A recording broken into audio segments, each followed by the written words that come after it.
Ladies and gentlemen, the President of the United States.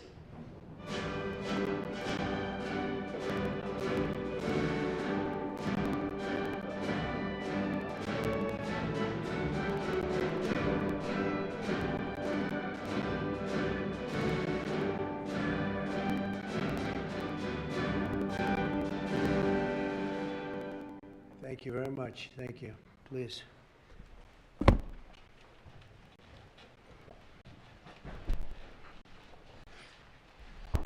It's a great honor to have all my friends here. It's like Old Home Week. What a job you're doing. And thank you very much for that. We want to begin by thanking the people that have done such a great job at the White House. They have been doing really incredible work during a shutdown. I don't even know if they're supposed to be working, but they wouldn't miss a day. So I just want to thank everybody for that very much. And we're here today to discuss a sweeping, unprecedented, and historically successful operation that my administration has carried out in recent weeks to arrest, prosecute, and permanently remove members of foreign drug cartels from American soil. And the people gathered around this table are the ones that are doing it, and in this room. Some of them sitting a little bit behind. In fact, some of them I'm surprised are not actually at the table. You people should be very insulted by that. But you've done a great job back there. On my first day in office earlier this year, I signed an executive order to officially designate the drug cartels and savage transnational gangs as foreign terrorist organizations. It was my honor to do so.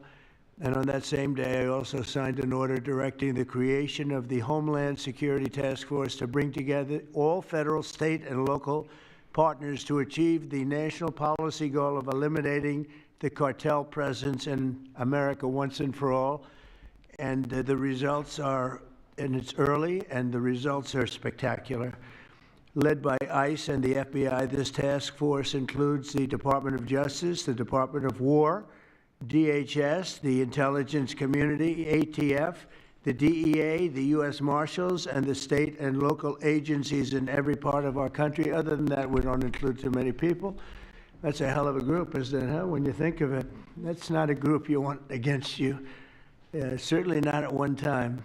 In addition to the task force members, we're pleased to be joined by representatives of law enforcement at every level, the highest level, actually, but every level, including National President of the Fraternal Order of Police, Patrick Yos. Where's Patrick? Patrick, thank you, Patrick. Thank you for the endorsement, too. That really hit it off. I would have gotten 98% anyway, but it was still good to have your endorsement. Thank you, Patrick. I don't forget those things. President of the National Sheriff's Association, Chris West. Chris? Thank you, Chris, very much. Great. Good job. Major Cities Chief Association Executive Director Laura Cooper. Laura, thank you, Laura, very much. Major County Sheriffs of America Executive Director Megan Noland. Megan, thank you. Thank you very much. And President of the National Border Patrol Council, my friend, and a very good speaker, by the way. Whenever he gets up and speaks, I say, that guy can really speak. I don't know. I don't want him to run for office. I want him to stay where he is. Paul Perez. Paul. Thank you, Paul. Where is Paul? Hi, Paul. What are you doing over there, Paul? Good job. Good speaker you are, though, Paul. I mean it, too. You've made some incredible speeches, and all from the heart, too, right? Some great ones. Today, you'll hear details from my national security and homeland security teams about the extraordinary historic achievements of this new Homeland Security Task Force since it became fully operational last month in all 50 states. The job they're doing. What we inherited from this past administration is like disgraceful. In a matter of weeks, the task force has made the largest number of arrests of cartel leaders, operatives, and gang members in American history, more than 3,000 and counting. That includes members of the ultra-violent New Generation Cartel, the Sinaloa Cartel, the LNFM Cartel, MS-13 Cartel, and you know MS-13, the gang, and Tren de Aragua, another beauty. That's a group of real garbage we have to deal with, that we shouldn't have to deal with. These are In addition to the massive numbers of dangerous criminals my administration arrested nationwide since January 20th, numbering over 120,000, it's a record, and 120,000 criminal arrests. Thank you very much. Unfortunately, for 4 long years before I took office, the last administration allowed the cartels and their operatives to frankly take over our country, to freely infiltrate America and all the communities nationwide. Along with transnational gangs, these groups have unleashed more bloodshed and killing on American soil than all other terrorist groups combined. These are the worst of the worst. It should now be clear to the entire world that the cartels are the ISIS of the Western Hemisphere, in addition to their monstrous violence, such as cutting off heads, burning their enemies alive, and burning innocent people alive, too, by the way. The cartels control large swaths of territory. They maintain vast arsenals of weapons and soldiers, and they use extortion, murder, kidnapping to exercise political and economic control. Thank you very much, Joe Biden, for allowing that to happen. Biden surrendered he just surrendered our country to the cartels. Don't worry, it gets better. We're taking it back. It's really fast at levels that nobody's ever seen before. But what we had to put up with, what we inherited, was just a disgrace. And while Biden was president, if he was president, I think the autopen was president, not Biden, nearly 100% of those who infiltrated our southern border did so because they were personally approved. They admitted they were just what happened, assisted by the most dangerous and violent criminal organizations anywhere on the planet. The worst people on the planet they allowed into our beautiful country. Under the Trump administration, we're finally treating the cartels as the core national security threat that they really are. The cartels are waging war on America, and just as I promised in the campaign, we're waging war on them like they've never seen before. All you have to do is turn on your television and you'll see what's happening to them. Past administrations have tried to mitigate this threat, and our objective is to eliminate it. We're not mitigating, we're eliminating. We're getting them out. The bad ones we're putting in prison. We hate to do that because that means we're stuck with them for 50 years or more. In recent weeks, our Homeland Security Task Force has seized more than 70 tons of deadly narcotics, along with more than 1,000 illegal guns. And that's just recently. This is already the most successful anti-cartel and anti-gang operation in American history, and it's just getting started. We have incredible people. A lot of them are in this room with us today, and it's an honor to have them. But we're going to not stop until the threat has been fully and completely eradicated. I want to thank task force members with us today, including a person who's doing a fantastic job, Attorney General Pam Bondi. Thank you, Pam. Thank you. Secretary of War Pete Hegseth. Sounds so much better than Secretary of Defense. I don't know. Do you guys agree with that? I don't know. It sounds, we won the First World War, the Second World War. I would say everything before and everything in between. And then we got woke and we said, well, let's call it defense. I think we like it this way better. It's funny. That's something I thought it would be maybe controversial.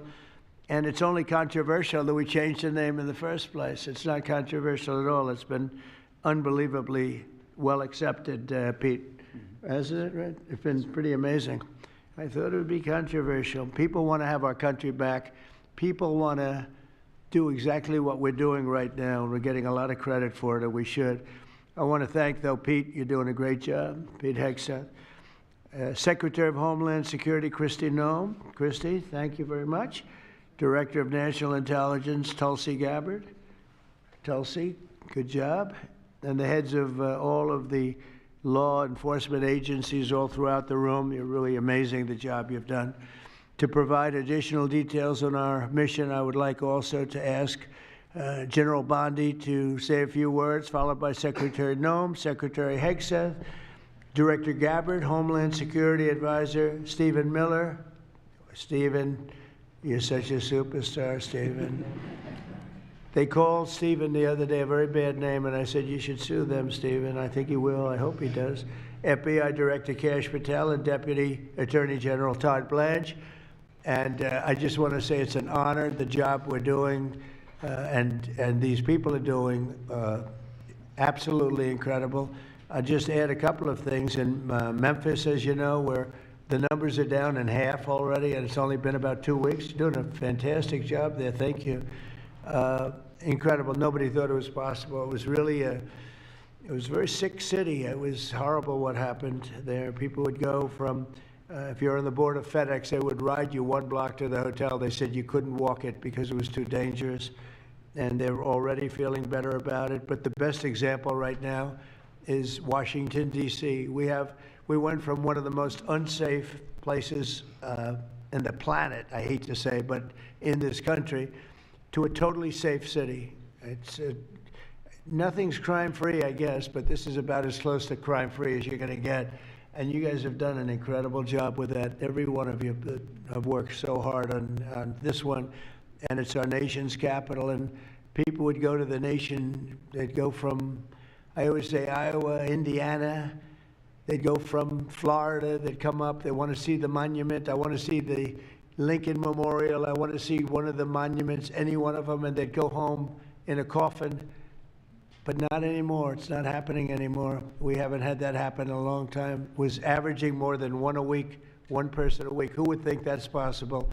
And it hasn't happened anymore. And we have a safe city. We have a city where the restaurants are booming. People are going out. Nobody's being mugged, hit over the head with a baseball bat. None of the stuff is gone. We took out 1,700 criminals, many of them career criminals, many of them given to us by Joe Biden and his ridiculous open borders policy. They came in from jails from all over the world, not just South America, from all over the world. Jails, they came in from mental institutions and insane asylums all over the world, drug dealers, and we got them the hell out of here. They're either that, or if they're so bad, as I said before, we put them in jail because we can't take a chance that they come back. But I want to just say that Washington, D.C. is such an example of what could be done. And now the same thing's happening in Memphis. We're just halfway through the process, and already the numbers are far superior, far better than what we would have thought at this time. And Chicago, I just saw the number. Last week, it was last weekend, 4 were murdered, 11 were shot. And then I have this guy Pritzker's a very weak governor. Let me be nice. I'm going to be very nice. He's extremely weak. He's pathetic. I have Pritzker get up and say how great they're doing in Chicago. They're doing very poorly. So 4 were murdered, 4, 11 were shot. I would say, and that was not a bad week for him. Okay, that was not a bad week. He's had somewhere 18 or 19 were murdered. And you know what his excuse was? Yeah, but that was a long weekend. Okay, can you believe it? He said that was a long weekend. He's bad. And the mayor is worse. I mean, that mayor is worse. Low IQ, very low IQ. And we don't need low IQ people. We need people that are going to take care. And I love Chicago, and I love those beautiful women. Black women, beautiful women wearing MAGA hats, and they're all over the place in Chicago. They want protection. They don't care if it's the National Guard, if it's the Army, Navy, Coast Guard, Marines. They'll take Space Force, okay? Space Force, send them in. They just don't want to be mugged, killed, raped, shot in the head, and we stop it. So we're going to be given a very special we're going to give Chicago very special care. As you probably know, maybe you heard, we were going to do a big surge in San Francisco, but I got a great call from some incredible people, some friends of mine, very successful people. Mark, everybody knows him, and Jensen, everybody knows Jensen, NVIDIA, and others called me from San Francisco.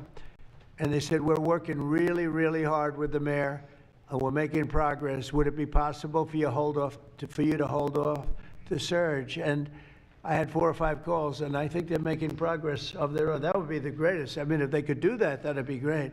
And they have great competence in those people. I mean, incredible competence, some of the smartest business leaders. And they're working very well with the police department. They're doing a good job. So we are holding off that surge, everybody, and we're going to let them see if they can do it. I said I think we can do it much faster. I know we can do it faster. I think we can do it better than anybody. We can take criminals out that they're not going to know about, and probably they don't have the legal authority maybe to do what we can.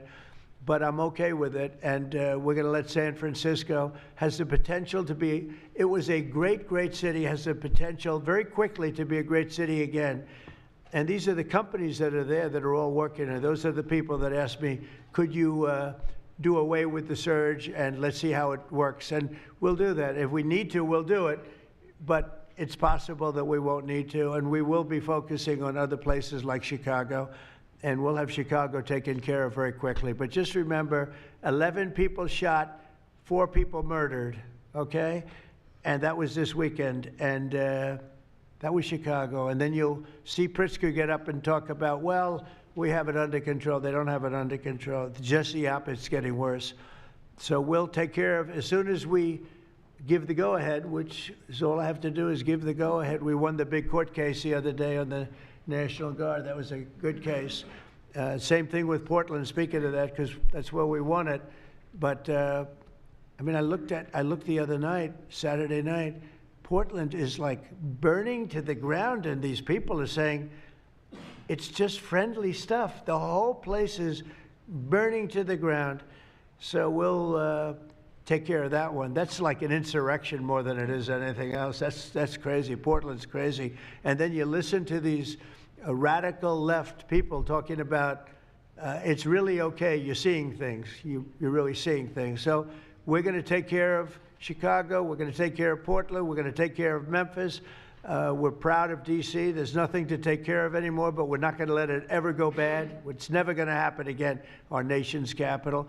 And with that, I'm just going to tell you that Pam Bondi has done a fantastic job. And Pam, would you say a few words, please? Thank you, President Trump, and thank you for your leadership. And this is all about collaboration. And around this table, I'm looking around this table, we all work so well together. I don't think another administration in our nation's history has worked so well together. We talk constantly, Secretary Noem, Tulsi, Pete, constantly, but also all of our agencies working hand in hand, and that's why this is so successful. And these people around this table are working 7 days a week, 24 hours a day, even though the Democrats have tried to shut down the government. Terry Cole, I'm laughing because you're around the clock, you're all over the world. Director Patel, you're unstoppable what you're doing around this country. Gowdy Serralta, U.S. Marshal, Rob Sakata and Dan Driscoll wearing your ATF hats. Rob, I was on the texting, Todd Blanche and I were on the texting you at 1 a.m. on cases. I mean, that's how committed all of these people are to just keeping all of our citizens safe. And that's what it's all about. And this project is the brainchild of Stephen Miller. And you are doing so much to keep our citizens safe, our kids safe, and get these drugs off our streets. Like the mayor of San Francisco and I are going to be meeting on fentanyl in a few weeks and working hand in hand on that. Secretary Noem spoke to him. But the results of this last month have been historic. As the president said, in the last month, think about this, 3,200, more than 3,200 violent gangs and drug dealers have been taken off the streets. Off the streets. Now, Director Patel and all of these agencies have also been working so hard on getting the leadership. But we are getting all the gang members off the streets and the drug dealers, Sinaloa, CJNG, MS-13, and more, TDA. 91 tons of drugs have been seized as a result of this task force. We tried to put this in perspective for you. This would be filling 4 18-wheelers, 4, all the drugs just in the last month that have been taken off the streets.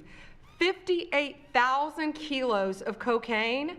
Think about a big backyard swimming pool. That would fill 1.5 swimming pools.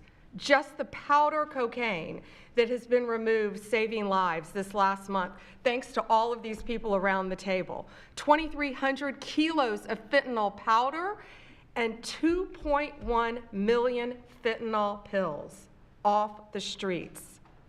And as the president said, more than 1,000 illegal guns.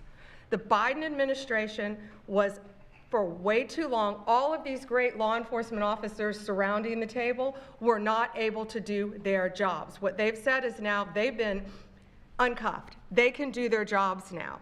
We've been watching transnational gangs grow in our country, become organized, set up infrastructure in all of our states, but no longer under President Trump. We are destroying the infrastructure, and we're no longer on defense. All of these great men and women are on offense, so they better get ready. We're dismantling the cartels, and we are taking the leaders into custody and all of the gangs. We are going to supercharge this work. This is not a pilot program. This is permanent. We are here to stay. And Secretary Hegseth, we couldn't do this without you and the Department of War. Thank you all so much for everything you're doing around this table, working tirelessly. And President Trump, thank you for giving them the ability to do it. Thank you, Pam, very much. Thank you. Mr. President, since the year 2000, we have lost over 1 million Americans to drugs, to overdoses, to these cartels that have proliferated that kind of a disease on our people and have gone to war with our next generation of Americans. When you signed the executive order that was protecting the American people from invasion, what you did is that you took these cartels and gangs that we've known for decades and you declared them to be what they really are, and that's terrorists. You declared war on them, and you didn't say we were just going to fight them. You said we are going to destroy them. And everybody around this table is so honored to be here to work with you to destroy these terrorists that have been killing Americans for years and getting rich off of it. I'm so proud of the work that was done just in the September surge. You referenced that earlier. We had over 400 operations that went down in those first 43 days of the Homeland Security Task Force in operations that brought, as Pam referenced, 3,200 terrorists to justice, got them off the streets. Sir, we also have had over precursors and chemicals that were brought in. We've had the work at the southern border. We've got Border Patrol here at the table with you. Fentanyl has been cut down by 50% coming into this country over our borders. We've continued to work not just nationally, but internationally and on our maritime borders as well. The ICE agents that have so much violence against them and threats against them, sir, they get up every day ready to work with this task force to be able to keep people safe. And then we've got Coast Guard, who's been doing just a ton of our incredible interdictions out on the seas and the waters in cooperation with operations that you've targeted in the Caribbean with the Department of War. And sir, I just want to thank you for the leadership you put at this table, for your cabinet members, for Stephen Miller, for putting this in place to make sure that what you did when you consolidated the Homeland Security Task Force, you took 1,000 other task forces that were already established in the federal government and you streamlined them into this room, into this group right here, so that we can look at each other in the face every day and say, what's our problem? How do we address it? How do we fix it? And then we go to work together with our arms linked to do exactly what you told us to do. And that's not just protect the American people from invasion, but to kill these terrorists. You gave us the task to eliminate them, destroy them, so that they can't destroy the next generation of Americans. So thank you, sir. Thank you for the people you put around this table. Thank you very much. That's a great job. Thank you. Pete? Yes, sir. Well, thank you, Mr. President, for your leadership.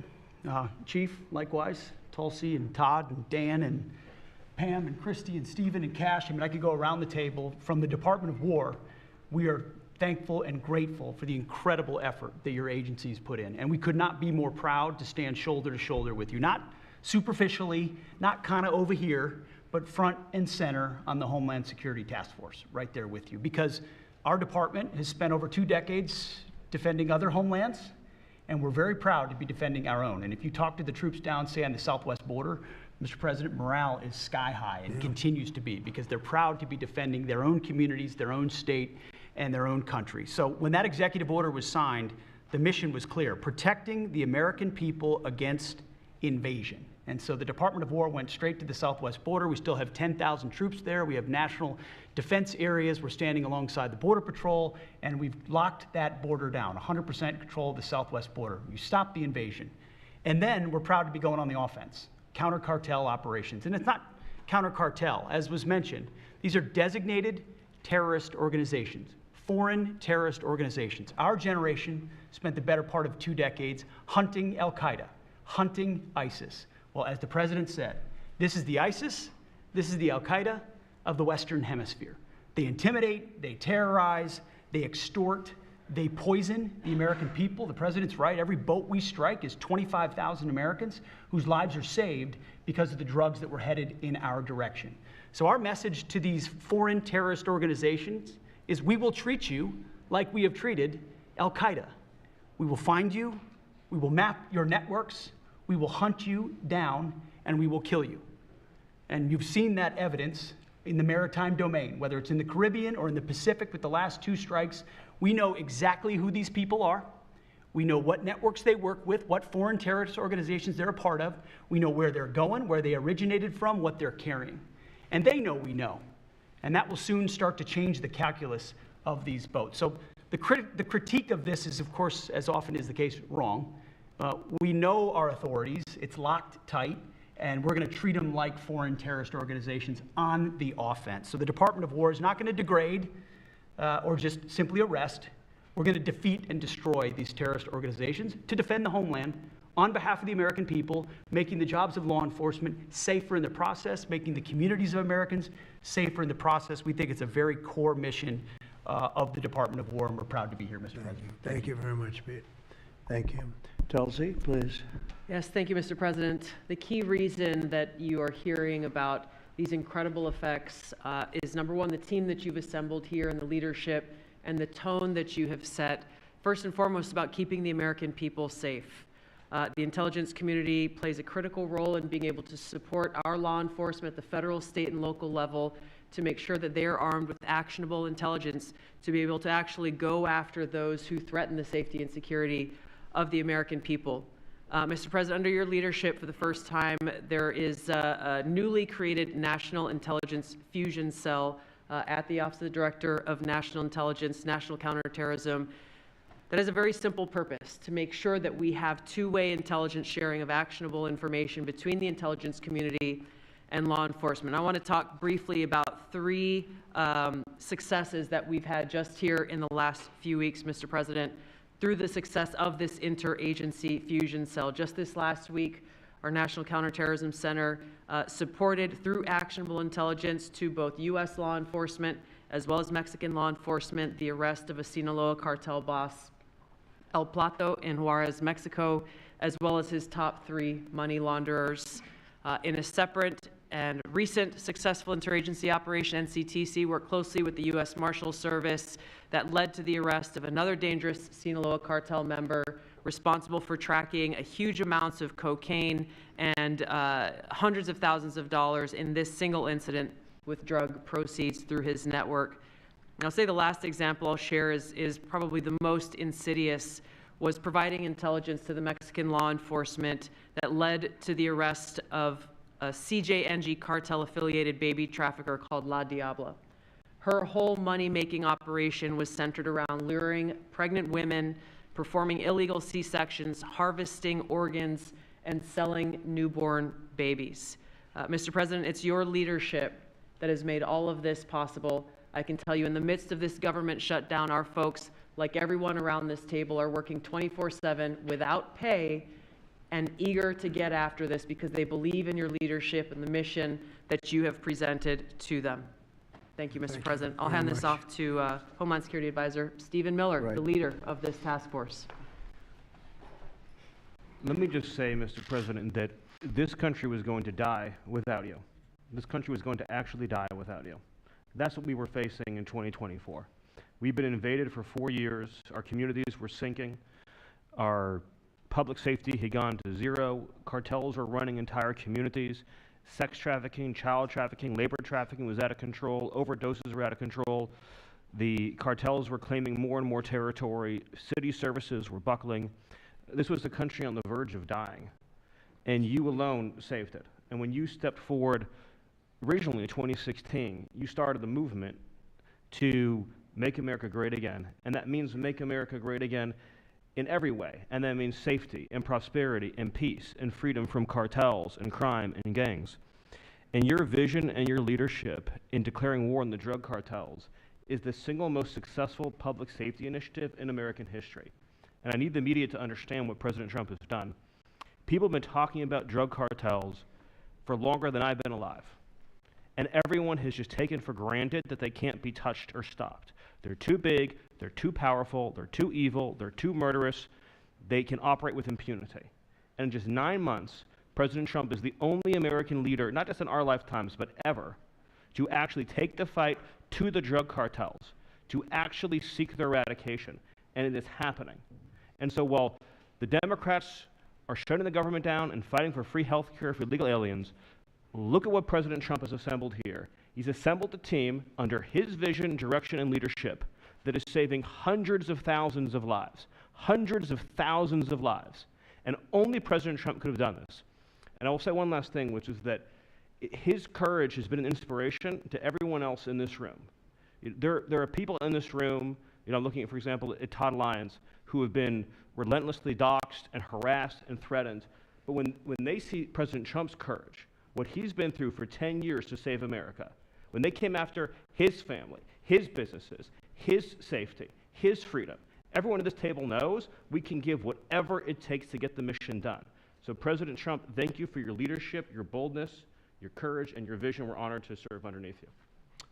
Well, I want to thank you, Stephen. And I have to say that, I've been making the rounds. I'm leaving tomorrow for some very big meetings, including with the president of China, where I think we're going to come out very well, and everyone's going to be very happy. But everybody said the same thing. A year ago, we had a dead country.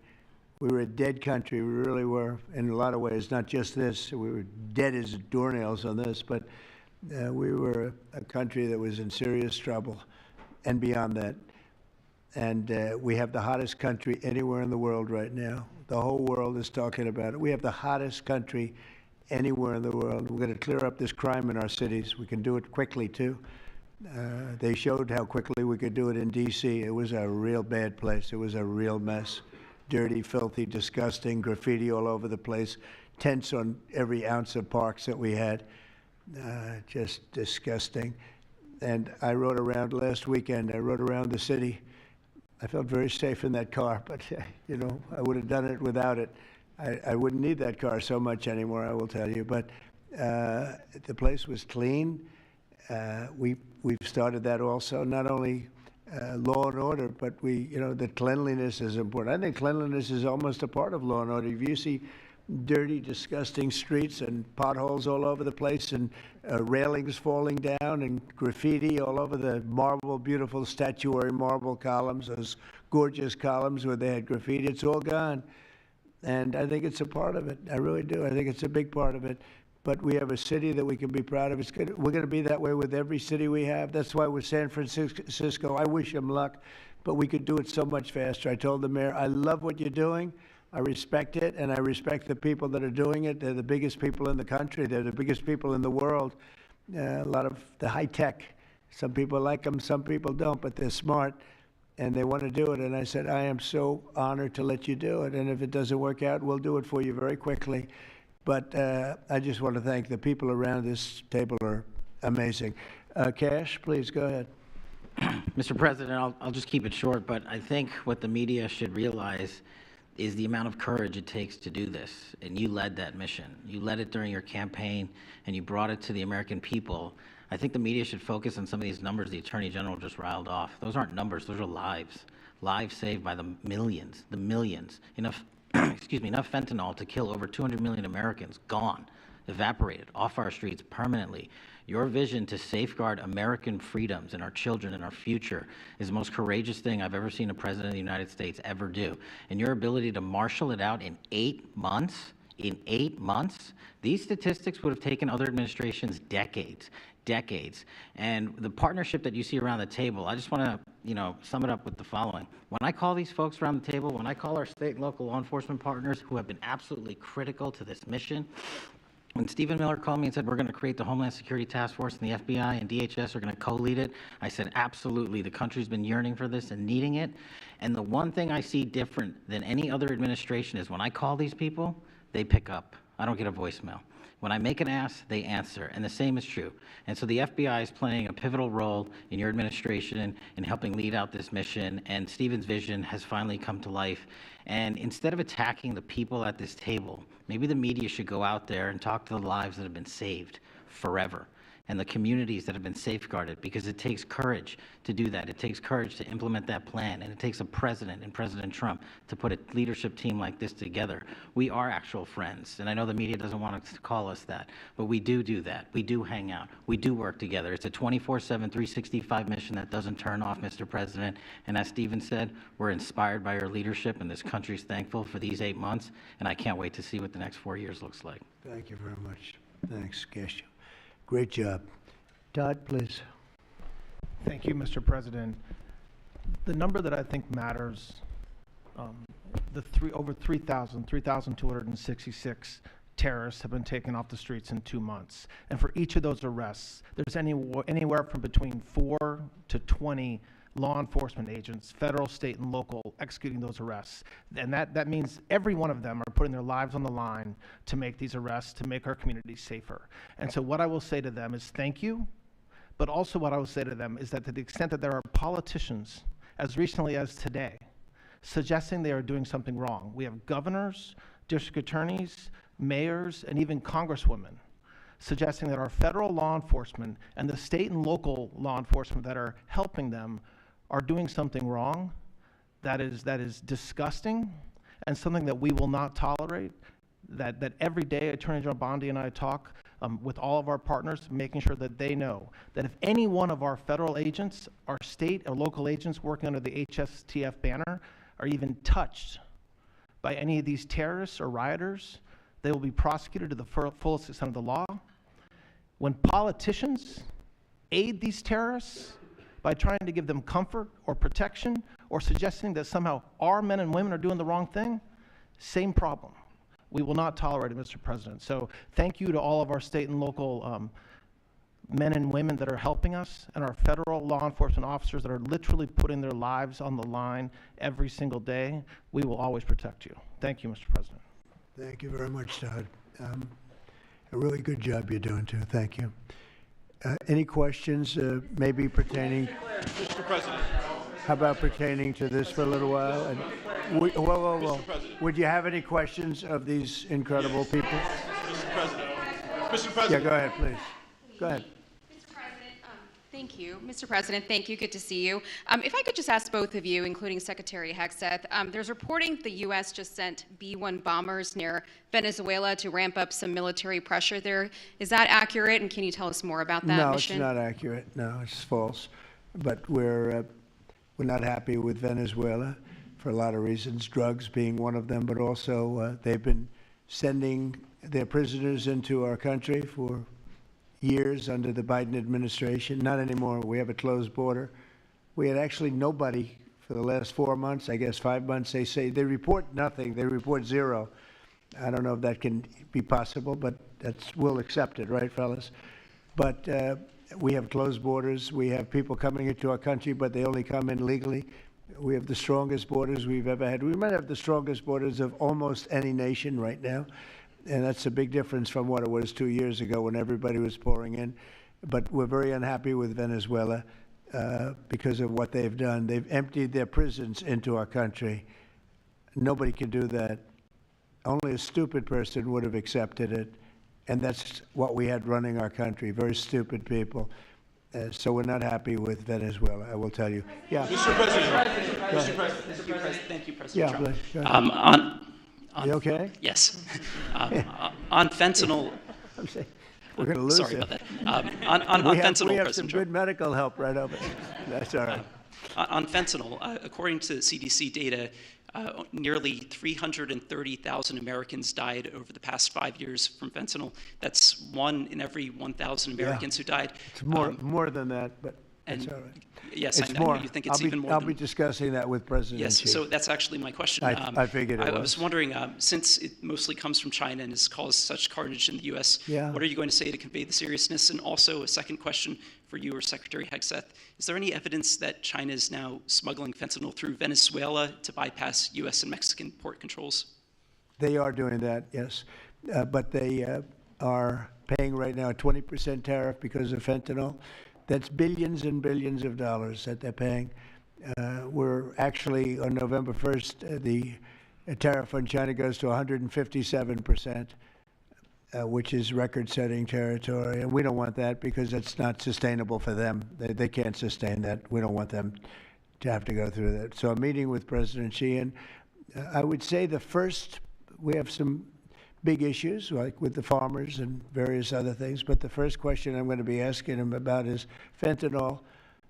And if you think about it, they make $100 million.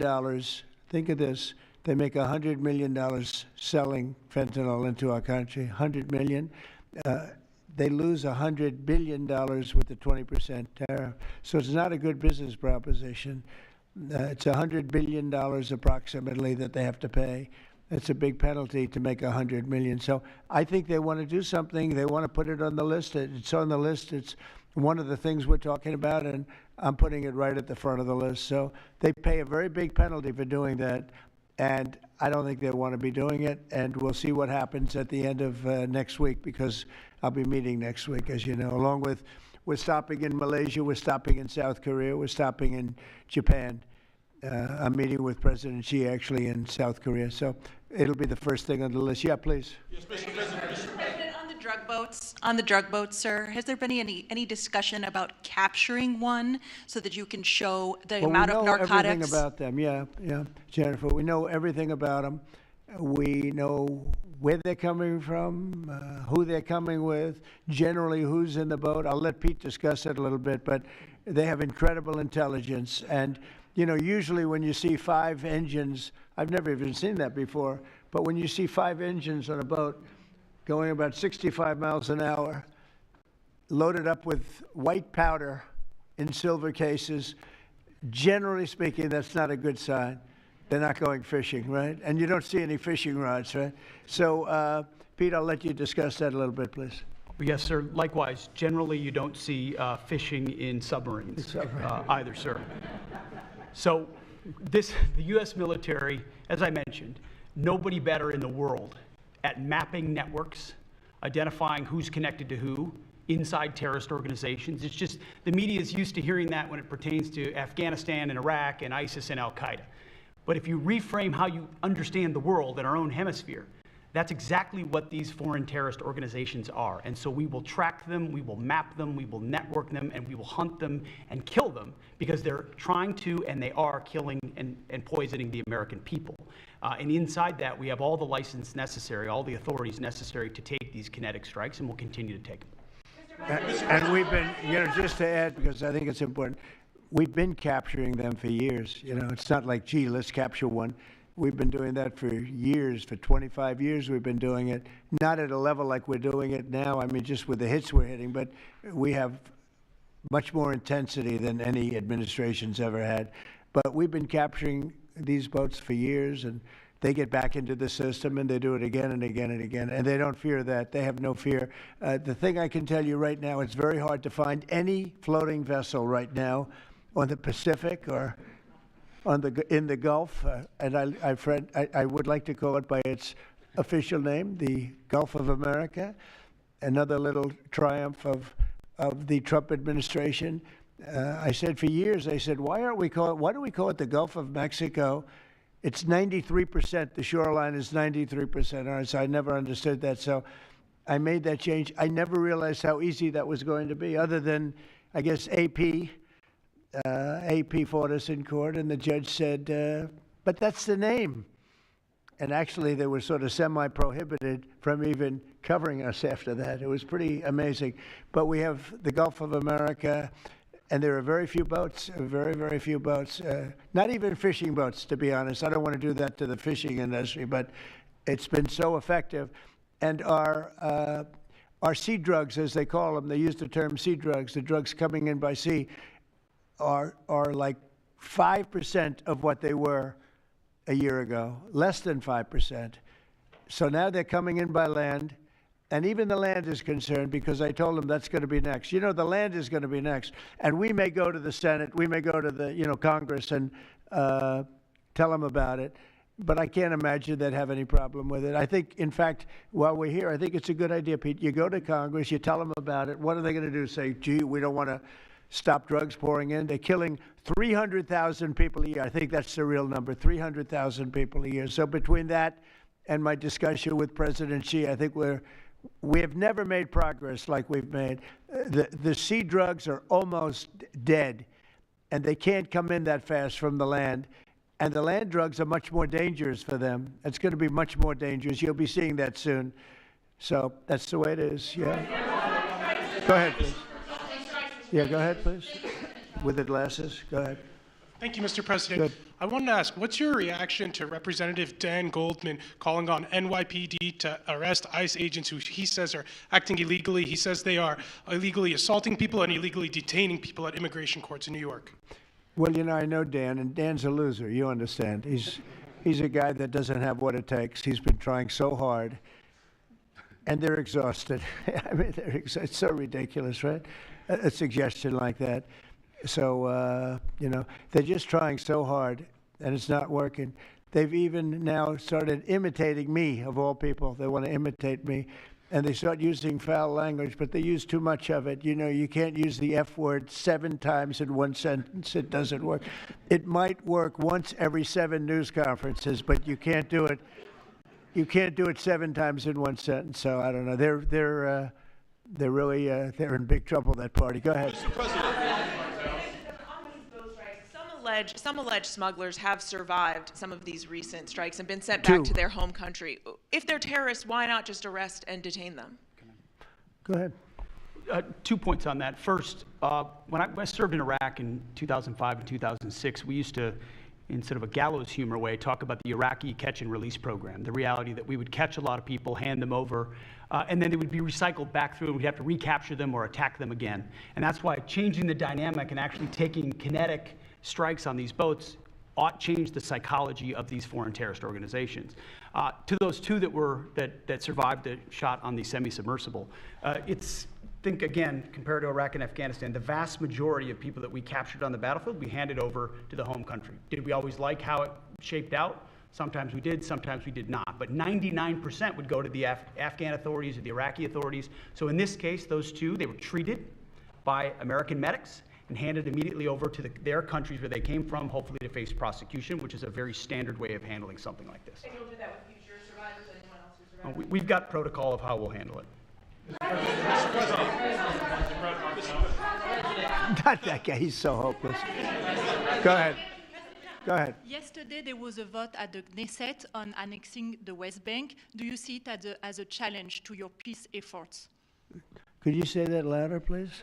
Yes, yesterday there was a vote at the Knesset in Israel on annexing the West Bank. Do you see it as a challenge to your peace efforts? Will you answer that, please? Because I cannot understand the words you're saying. Where are you from? Where are you from? You're from France. Beautiful accent, but we can't understand what you're saying. Huh? She said a vote at the Knesset on the West Bank. The West Bank is, don't worry about the West Bank. Israel's not going to do anything with the West Bank, okay? Don't worry about it. Is that your question? They're not going to do anything with the West Bank. Don't worry about it. Israel's doing very well. They're not going to do anything with it. Yeah, please. Mr. President. Thank you, President Trump. Are there any safeguards in place to protect Americans from fentanyl and cartels when you leave office in 2028? Any protocols that could be put in place in case a future administration comes in that wants open borders? And I also have a question for the Secretary of War as well after your answer. Well, the biggest thing we can do is make sure they don't come in, because open borders, they would destroy. It's amazing that our country is even surviving with what we went through, coming in by the millions and coming in from the wrong places. You know, I know all these people that run these countries, and they're smart. They're very street smart, and they're not sending their best, you know. They're not sending, they're taking them out of their prisons and their mental institutions, as I say over and over again. They're the drug dealers. They're the drug addicts. They're people that don't work. I mean, the best of them are people that don't work. They don't work. They're on welfare, their form of welfare, which is tiny. You know what their form of welfare? They give you a piece of paper. They give you nothing.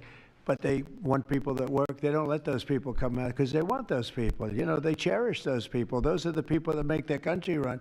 They give us all of the people that don't work and are murderers.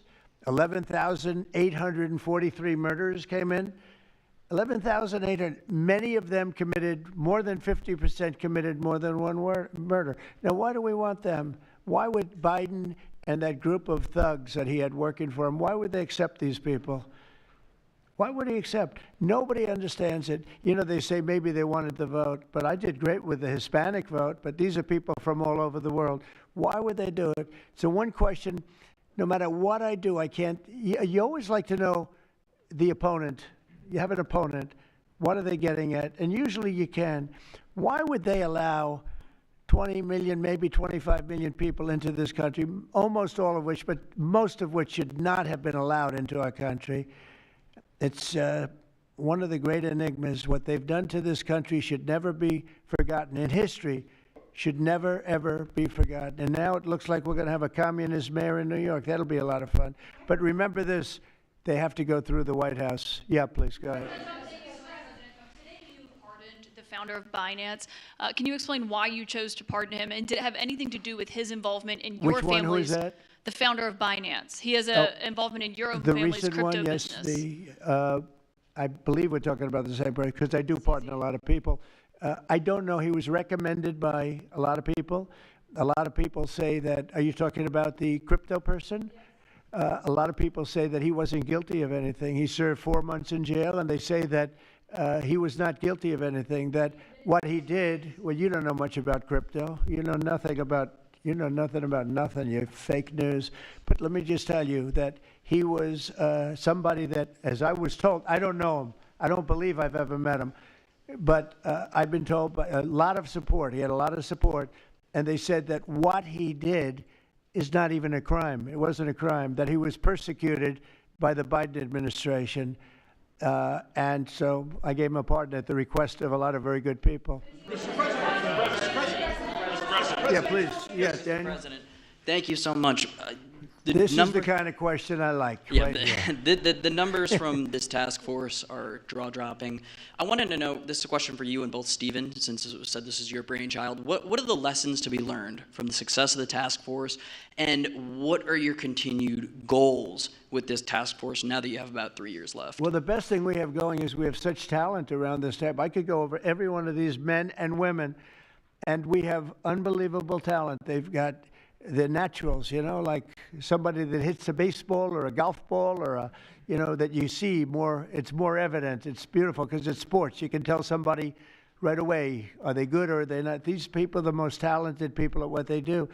And when we started talking about this, Stephen and all of us, it seems so easy. What is surprising to me is how quickly we can straighten out a large city, a big city, a mean city, a city that's sick, that got very sick with guns all over the place, with bullets shooting all over, where you take your life in your hands if you go out and buy a loaf of bread. That's not America. That's not our country. And those people don't care how you do it. They just want it done. They really do. You know, when you go to the people in the street, they don't know. Is it National Guard? They just want it done. They want to be safe. And we've gained a great following of Americans, real Americans, people that want to be safe. But I think the biggest thing we say is we have tremendous talent. We were able to recognize, like a football team, like a baseball team, we were able to recognize the talent. And the talent is largely in this room for the whole country. It's largely in this room. There's really nothing like it. And that's why I think we had D.C. done, not perfectly, but pretty much done, at least normalized in 12 days. When you say 12 days, on the 12th day, it felt different. And you know, we took a lot of bad people out, never to come back again. Then most of them never to come back again.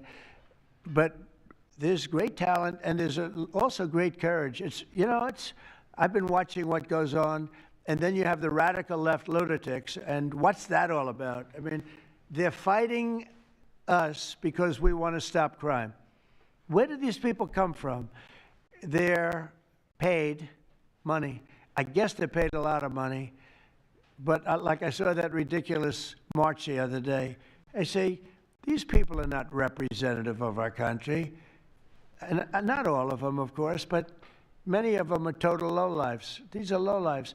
These are people that are paid agitators, and they're not representative of our country. So I don't know. I can just tell you that our country has tremendous spirit right now. You know that better than anybody because you cover it well. But we have a lot of people that are very happy right now with the direction. They did a poll the other day. The direction of our country is better than it's been in 37 years. And I'm upset because I think it should be better than that. I actually said we should be better than that. So, you know, thank you very much for your question. Brian? Brian? Mr. President, yes. Thank you, Mr. President. You guys have done an amazing job in Memphis. Some of those numbers are staggering. And we've gotten message on social media wanting to thank you for that. But I think, can you talk about the number of missing children you guys have discovered in Memphis? That's amazing. Well, it's hundreds of thousands were lost through Biden and the Biden administration. And we are getting a lot of them back, but they're either dead, they're slaves, they're captured in some form. But think of it, hundreds of thousands we're talking about. Not even believable. And they came in through the border. They were sold. They were bargained for, and this was all Biden, meaning Biden and Obama, the same, you know, the same mentality, frankly. I think it's the same mentality. Let me tell you, Barack Hussein Obama was a lousy president. A lot of bad things happened. Remember when they used to talk about Trump with the jail cells? Well, he built the jail cells for the children. He built those jail cells. Remember that came out? But, sir, they were built in 2014. You remember when that came out? After me going through that stuff for about 2 weeks, and then they found out it was Barack Obama that built those jail cells. No, these people they were bad leaders. I hope we don't have it again. I hope we don't have it again because, you know, our country's come back a long way, but it can only withstand so much, and we don't want to ever go through that again. We never want to have open borders again. We don't want to have men playing in women's sports. We don't want to have transgender for everybody. We don't want that. We want to have a great country with low interest rates, nice housing, great education, a strong military, the basics. Yes, please. In last night's New York City mayoral debate, Zohran Mamdani said he would close Rikers Island if elected. What kind of impact would that have on public safety? Well, it's not good. I guess it's not a very nice place, but you need it. You know, you need something. You have a lot of additional people in New York City that should not have been here. They came here through the open border, through Biden's. You know, I don't know how they even do it. New York City's always been tight for money, and then they spend, you know, $8 billion, and nobody complains about it, on people that just showed up and they just came out of nowhere. Where did they get the money? All of a sudden, they have money. I tell you what. We have to keep our prisons very fair and very safe, but you get a lot of criminals. We have a lot of additional criminals. I used to talk about it. They used to say, well, only good people come in from foreign countries. I said, that's not right. I didn't know that for a fact, but it had just started, right? The open borders and people flowing in by the millions. They make our criminals look like the nicest people on earth. That's the only good thing. They make our criminals look like nice people. They are the meanest, the most vicious. Tren de Aragua, you don't get any sicker. They cut people's fingers off because they called the cop. Did you call the cop? Yes. They cut off his finger so he can't call the cop anymore. And then they say, next time we're going to cut off your hand if you cut, because they took over his apartment in Colorado. You know, Colorado, they took over a town, then they took over another town, and you have a weak governor over there. He doesn't know what the hell he's doing, so he lets it go on. But we're getting them out of here. We're getting them all out. They're going back to lots of, not just Venezuela, they're going back to lots of countries. Venezuela would be one, however. Yeah, please. Thank you, Mr. President. Yeah. A moment ago, you said that if Secretary Hegseth went to Congress and briefed them on the operations against we will go, I said. You will go. And we it would will be go. difficult for them to object. I don't see any loss in going. No reason not to. You know, they'll always complain, oh, we should have gone. So we're going to definitely, I'd like to just tell you, let's go. We'll go. And Mr. We're going to President, tell them what we're going to do, and I think they're going to probably like it, except for the radical left lunatics. And Mr. President, if you are declaring war against these cartels and Congress is likely to approve of that process, why not just ask for a declaration of war? Well, I don't think we're going to necessarily ask for a declaration of war. I think we're just going to kill people that are bringing drugs into our country. Okay? We're going to kill them. You know, they're going to be like dead. Okay? Yeah. Yes, red hair. Thank you. Beautiful red hair. Thank you. I'll tell my hairdresser that. She'll love it. This is a question for both you and the Secretary of War, Mr. Hegseth. Who are you with? I'm with the Center Square. We're a newswire service. With everything that's going on between the narco-terrorists in the Caribbean, and then also with more Chinese, Iranian, Russian ships also taking part in Venezuela.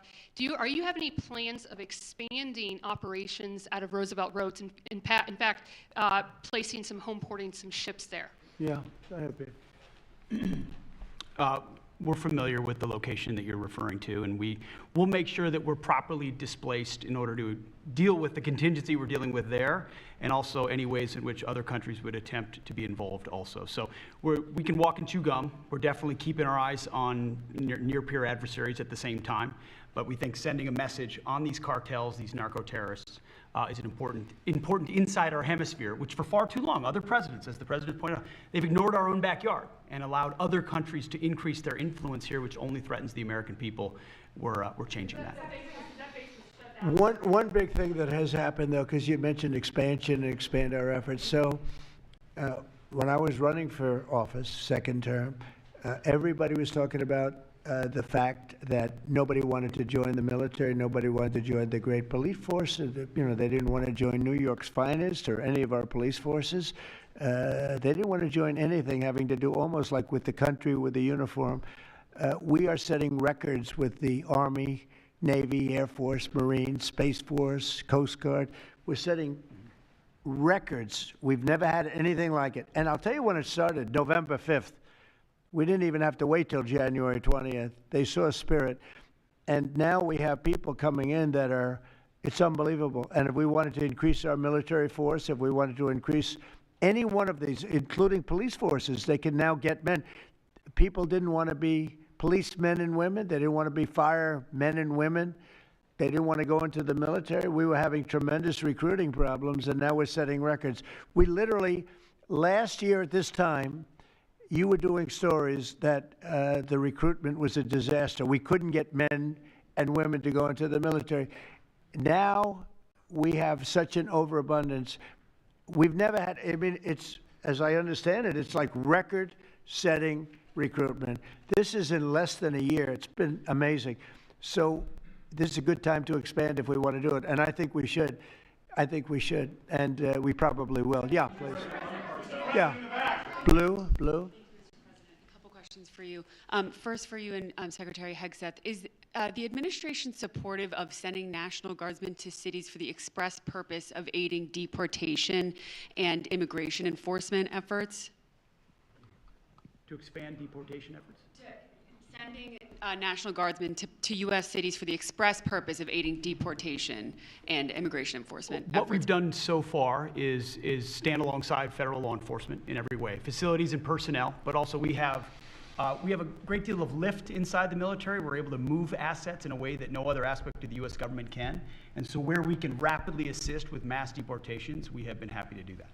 And then one more question, if I may. Is the administration at all supportive of potential measures to crack down or regulate or even ban apps that track ICE agents' locations?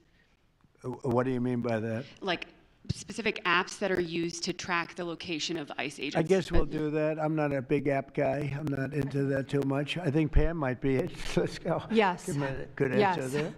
Yes. These organizations, President Trump, are coming in and they're apps to track our federal law enforcement officers, and it jeopardizes their lives, where they're going to be, their location. And we've actually been working really well with the tech companies who have been cooperating because they don't want our law enforcement officers to get injured. So yes. Well, I mean, I see it with ICE, where they're having, where they define where they live, who they are.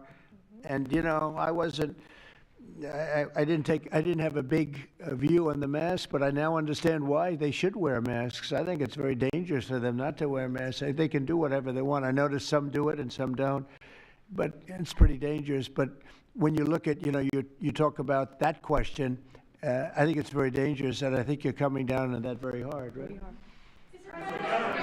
Yeah, please. Sir, Mr. President. Go ahead. Thank you, sir.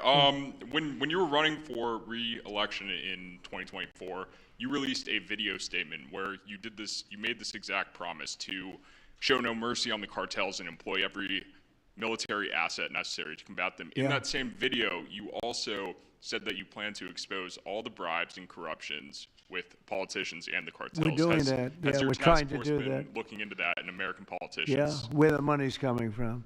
Because you see it. Like even that garbage deal they had this weekend, which was embarrassing to them, and the crowds were much more, the crowds were not big. Those crowds were not big at all. But when you look at signs, and they're all made beautifully, the yellow signs, I saw the yellows, the blues, but they're all made professionally in a printing shop, looks like on Madison Avenue someplace. Some guy is paying for all that stuff. And we don't mind protest. Protest is a good thing. I protest. I'm always protesting, right? But when you see some of these people are going crazy. They're going crazy because they're getting paid. Because there's no reason for them to be going crazy. But you watch some of them, and they're professional agitators, and we are finding out who's paying them. Yeah, we have a lot of information about who they are. You're going to be very surprised when you find out. And I have a question for Secretary Hegseth.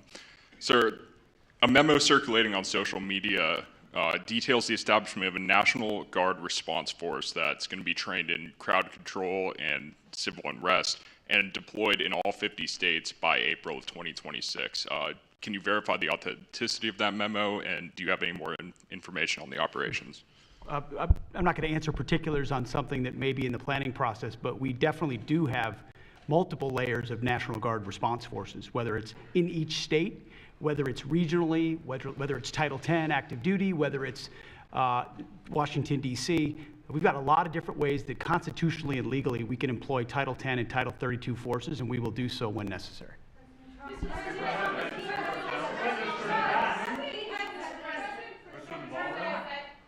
Thank you.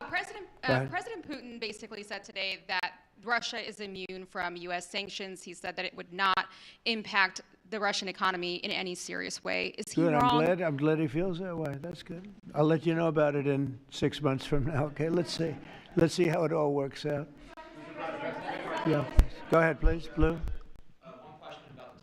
One about the shutdown. I'm Taylor Poplars with Spectrum News. The same day you established this task force back on January 20th was the same day you pardoned the January 6th defendants. Yeah, very proud of that. Yeah. Just last weekend, one of them was charged with allegedly threatening to kill House Minority Leader Hakeem Jeffries. And a big theme of this task force has been allowing law enforcement to do their job and holding accountable people who go after law enforcement. Do you worry that your actions back on day one undermine what this task force is trying to accomplish? No, you have thousands of people that we're dealing with, and if one goes haywire, look at what this guy in Virginia said, where he wanted to kill his opponent. He's going to kill his opponent. He's going to kill his opponent's children and I think wife, and he continues to run, and the Democrats continue. He's running for Attorney General in Virginia. Look what he said. So now, do you think all Democrats should be prohibited from living anymore? I mean, think of what he said. He's going to kill his opponent, and he's going to kill the children of his opponent, and I think the wife. I said, this guy's sick. That is a sick guy. And how do you vote for somebody like that? But I don't view that every Democrat would say that, because not every Democrat would say that. So you can't, you could have one person, but I don't know of the incident. I can say we're very proud of what we did. We had the courage to do something that should have been done.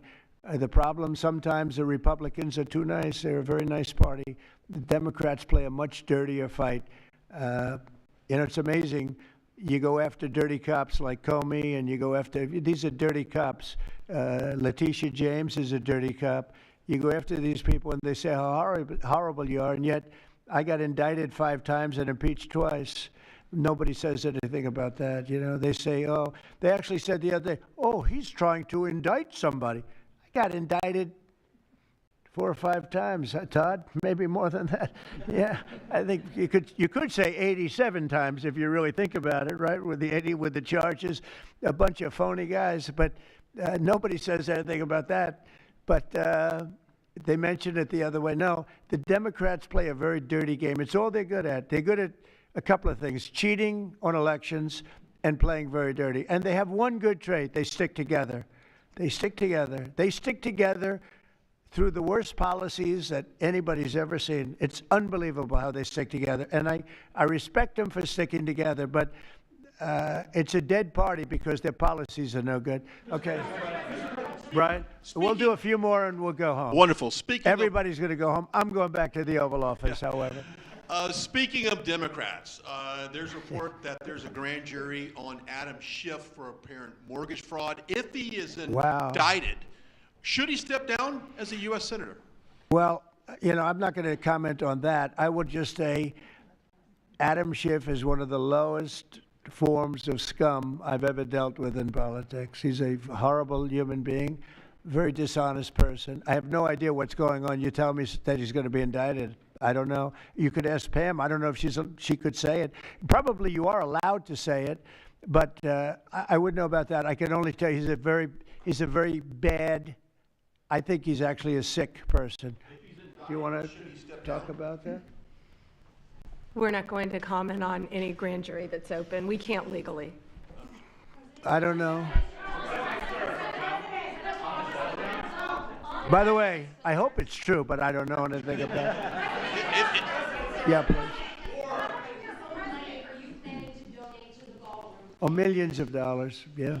Well, I also give, I give a lot of money to the White House. The White House is, as you know, I give my salary, and I usually like to steer to the White House because this house was a little bit abandoned.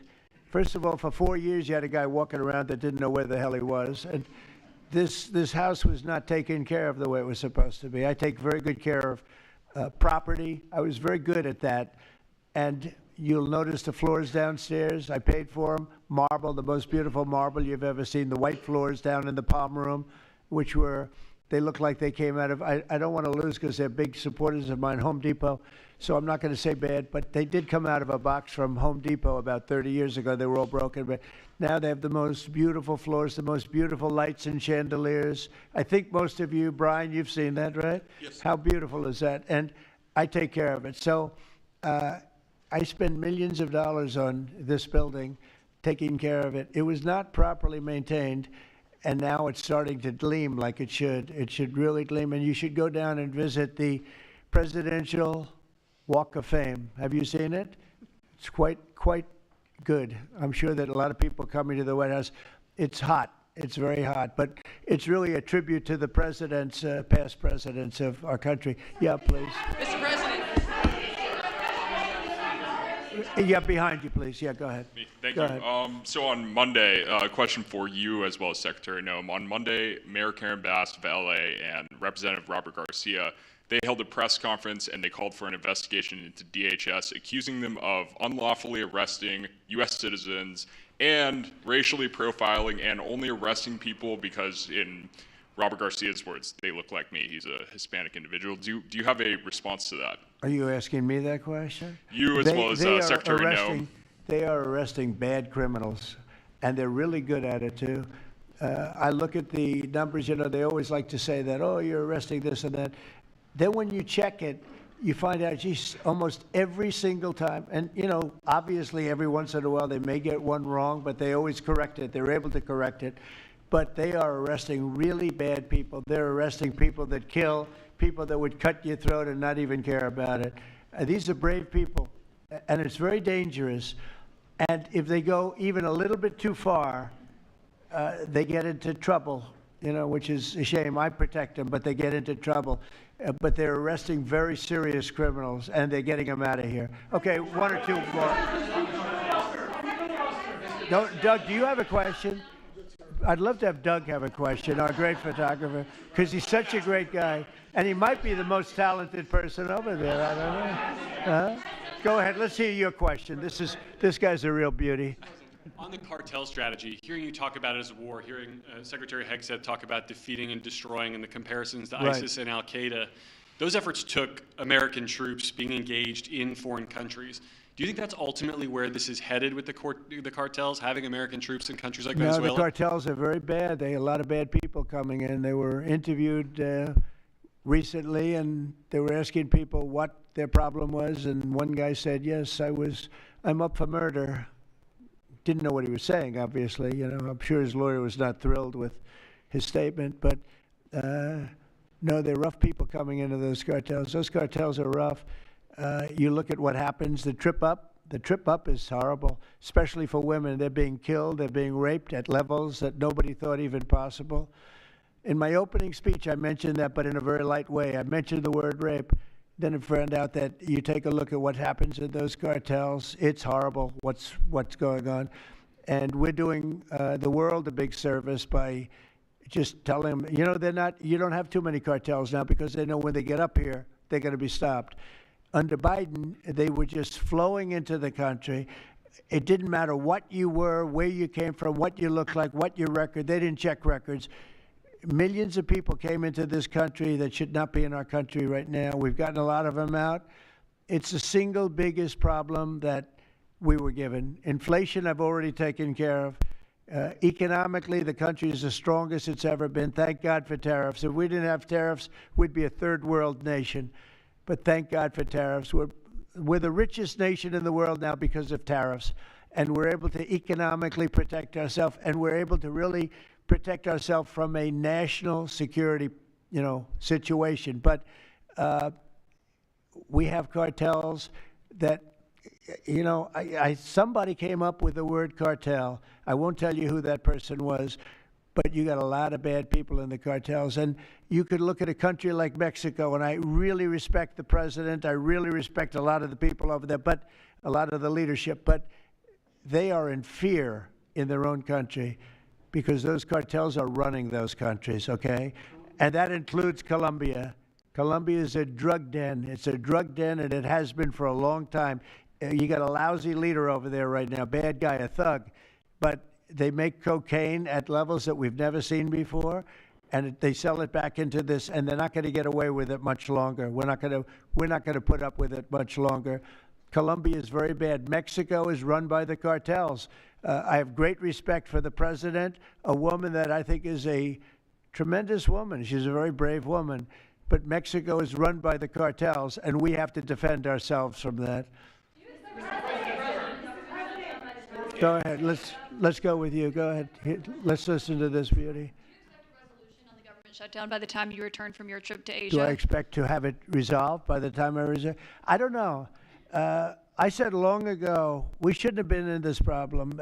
This was September 28th. It came due in Biden's regime, and before the election, September 28th, and they pushed it off into the future. And I was running when they did that.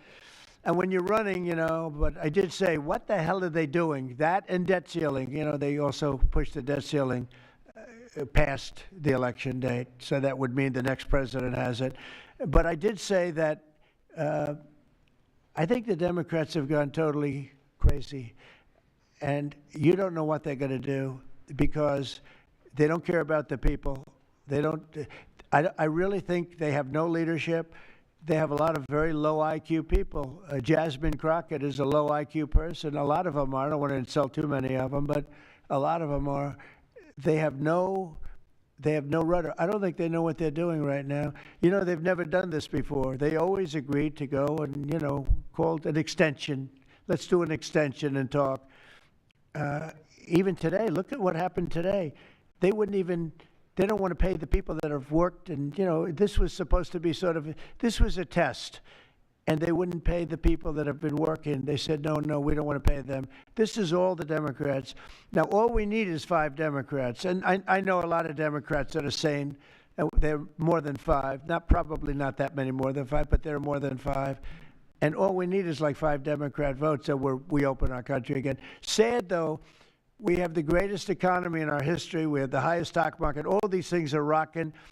We will have, by the end of my first year, more than $20 trillion of investment. The all-time record is $3 $3 trillion. I think it's China. We're going to have $20 or $21 trillion. We've never had anything like it coming in because of tariffs. The money pouring into our country, the plants that are opening, AI, automobiles, everything. And the Democrats want to close our country. They're really, you know, they say deranged. They are. They suffer. I guess it's Trump derangement syndrome, which I think is going down now as an official condition by the doctors. I think they get paid extra money if they handle it because it's more difficult to handle than a normal mental disease. But you know what? They really should approve an extension, get the country back to work, get the people paid. And, you know, it's very simple. You can't, you just don't know what's going on. There's something wrong with them. Yeah, it's sad, actually. Have you raised the full $300 million needed to fund your? Have you raised the full $300 million needed to fund your ballroom? And how much specifically are you donating to this construction raised, project? I think $350 million. All donor money and money that we put up. We've raised. It's going to be. It's going to cost right in the neighborhood of $300 million. It's been expanded and made absolutely. It'll be the most beautiful ballroom anywhere in the world, I think. And how much specifically are you donating to it personally? How much am I donating? I won't be able to tell you until I finish, but I'll donate whatever's needed. I'll tell you that. Do I have a name for the? I won't get into that now. Mr. President? Yeah, go ahead, please. Follow up on the shutdown. In the next couple of days, a lot of Americans are going to go without their first full paychecks. Federal workers. By the way, a friend of mine, talking about donors, a friend of mine, a man that's great. I'm not going to use his name unless he lets me do it. Susie can tell you about this, but he called us the other day and he said, I'd like to contribute any shortfall you have because of the Democrat shutdown.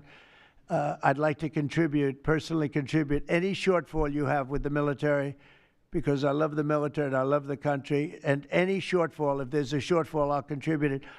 And today he sent us a check for $130 million. I would love to tell you he doesn't really want the recognition, if you want to know the truth. But he gave us a check for $130 million. Which was sort of a shortfall, yeah. And that's going to go to the military, yeah. And what's your message? Is that the correct number? $130 million. That's what I call a patriot. Okay. Thank you very much, everybody. Thank you. Thank you.